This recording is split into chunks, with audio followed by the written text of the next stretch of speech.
하루는 인터넷 서핑을 하다가 미국에서 장애인 전용 화장실을 찾기 힘든 이유라는 제목의 글을 읽었다. 이 글을 쓴 사람은 한국에서 20여 년간 개발자로 일하다가 미국 유학을 결심한 뇌성마비 중증 장애인이었다. 평생 한국에서 살다가 미국에 갔는데 익숙하게 이용하던 장애인 전용 화장실을 찾아보기 힘들었다는 에피소드로 이야기를 시작했다.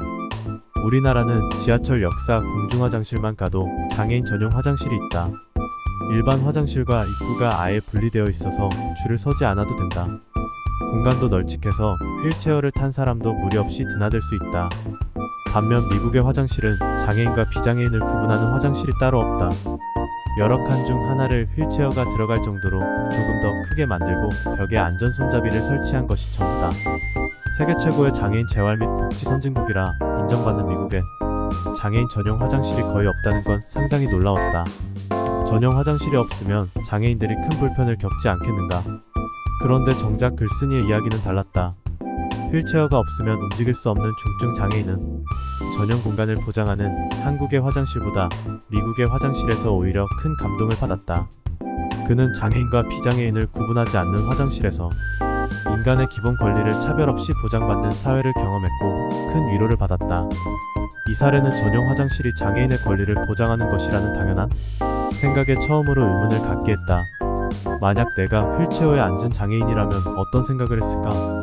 공공장소에 장애인 표식을 크게 붙여놓은 화장실에서 줄을 서지 않는다는 이유로 존중받는다고 느낄 수 있을까? 식당에서 함께 식사하다가 나 혼자 역사의 전용 화장실로 이동하면서 장애인 전용 화장실이 있어서 참 다행이라고 생각할까? 그렇지는 않을 것이다. 한국과 미국은 모두 장애인을 위한 화장실을 고민했다. 한국은 장애인을 위한 전용을 택했고 미국은 장애인과 비장애인 구분 없이 함께 사용하는 범용을 택했다. 참고로 한국은 면적 500제곱미터 이상의 병원은 의무적으로 장애인 전용 화장실을 설치하도록 규정하고 있다. 면적 단위당 장애인 전용 화장실이 차지하는 면적이 작지 않으므로 공간 디자인을 할 때 늘 어려움을 겪는다. 여하튼 두 나라의 해법이 달랐던 건 누구의 눈으로 공간을 보았는지의 차이다. 휠체어 이동이 가능한 면적, 지지대와 버튼 위치 등 기능적 편의성은 양국의 화장실이 대동소이하다. 전용 화장실을 설치한 한국이 공간 면적에서는 오히려 더 여유가 있다. 그러나 미국의 화장실이 장애인들에게 더 좋은 공간인 까닭은 그들의 마음이 그대로 적용되었기 때문이다. 내 집 화장실처럼 사용해주세요. 공중화장실. 내 가족이 먹는 음식처럼 정성을 다합니다. 음식점. 내 부모님처럼 사랑으로 모십니다. 요양원. 정말 흔하게 보는 문구들이라서 별 감흥 없이 넘기지만 곰곰이 생각해보면 그만한 지침이 또 없다. 누구를 대하든 내 가족처럼, 내 일처럼 하면 문제가 발생할 확률이 크게 낮아진다. 공간 디자인도 마찬가지다.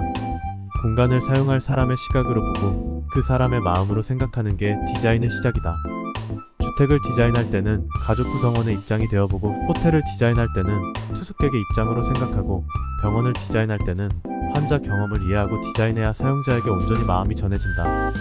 하지만 말이 쉽지 남의 마음을 이해하기란 여간 어려운 일이 아니다. 병원 디자인을 시작하고 수십 년 동안 첫 미팅에서 빠짐없이 듣는 말이 있다. 여러 병원을 작업했으니 안 봐도 견적이 딱 나오지 않아요? 라는 말이다. 일부분 틀린 말은 아니다. 하지만 그럴 때마다 내 답은 한결같다. 일단 병원을 둘러볼까요? 디자인 회의를 하기 전 사용자의 눈으로 병원을 둘러보며 도면에 나타나 있지 않은 공간과 사용자 특성을 이해한다. 낯선 방문자의 눈은 그곳 환경에 익숙한 사용자들이 오히려 인식하지 못하는 문제를 발견하기도 한다. 클라이언트의 척 보면 알지 않느냐? 라는 기대 섞인 질문에 전문가답게 무엇이든 다 아는 듯 시원한 답변으로 신뢰를 줄 수도 있다. 그러나 그렇게 하지 않는 이유가 있다. 척 보면 아는 일은 실제로 가능하지 않기 때문이다. 사실 전국의 웬만한 병원들은 눈도장을 찍고 다닌 세월 덕분에 어느 병원이든 직접 보지 않아도 머릿속에 도면을 대략 그릴 수 있다.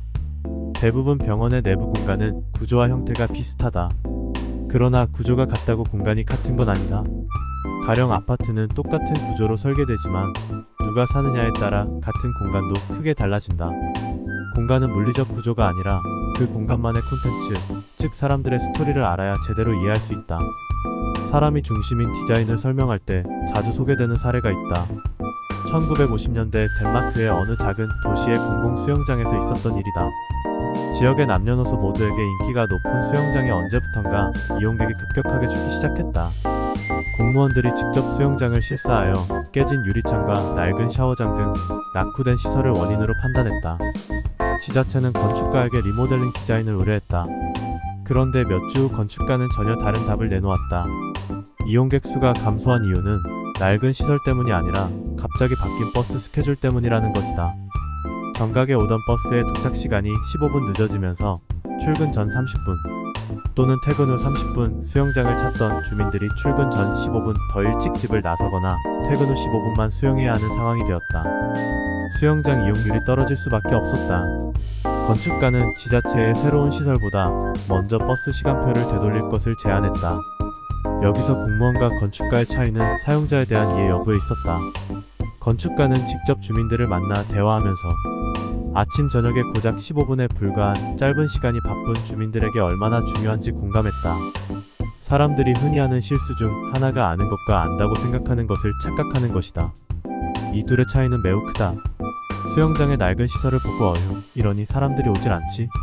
라고 한 판단은 실제 주민의 마음을 이해한 결과가 아니었다. 그 공간을 직접 이용하는 사람이 아니라면 절대 알 수 없는 정보들이 있다. 사용자의 스토리를 알아야만 사용자의 관점으로 공간의 문제를 파악할 수 있고 옳은 해법을 찾을 수 있다. 건축가가 공무원의 말만 듣고 오래된 수영장을 새롭게 리모델링할 제안서를 가져와서 고쳐놓았다 한들 수영장을 찾는 주민들이 더 많아졌을까? 공간을 디자인하기 위해 주민들이 수영장을 못 가게 된 원인을 분석하고 그들을 인터뷰했던 경험들이 공유되었기 때문에 버스 시간대 개선을 토대로 한 리모델링 디자인 방안이 수립된 것이다. 그만큼 사람들의 요구사항을 반영하고 그들의 마음을 들여다볼 수 있는 서비스 디자인이 공간을 디자인하는데 꼭 필요할 수밖에 없는 이유를 설명하기에 좋은 사례다.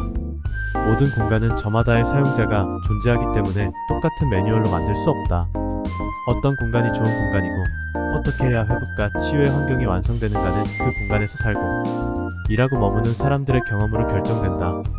어떻게 공간을 디자인할 것인가? 답은 화려한 포트폴리오 안에 있지 않다. 공간 디자인은 언제나 사람의 마음을 읽는 데서 출발해야 한다. 현장은 사용자에 대한 공감의 출발점이다. 현장의 경험을 종합적 맥락으로 이해하지 않고 좋은 공간을 디자인할 수는 없다. 나는 수십 년 세월을 현장을 뛰어다닌 디자이너인데도 여전히 현장이 어렵다. 사람의 마음을 깊게 공감하는 일은 경력의 짬으로 해내는 일이 아닌 탓이다. 좌충우돌 현장에서 고민 끝에 얻은 최적의 결론은 디자인 과정에 사용자들을 적극적으로 참여시키는 것이다. 일찌감치 사용자들에게 커다란 백지를 내어준 후 직접 도면을 그려보도록 하고 실제로 디자인에 반영하고 있다. 공간 전문가로서 사용자들과 깊게 공감하는데 이보다 좋은 방법을 아직 찾지 못했다. 서로 다른 이해관계에 있는 사용자들의 협력을 유도하는 가장 힘있는 설득도 공감에서 나온다. 전문가가 사용자에 공감하고 사용자가 다른 사용자에 공감하는 과정을 거치면서 더 나은 공간을 위한 창의적 아이디어들이 디자인으로 구현된다. 어떤 합리적 이유와 논리보다 공감의 힘이 가장 놀랍고 또 아름답다.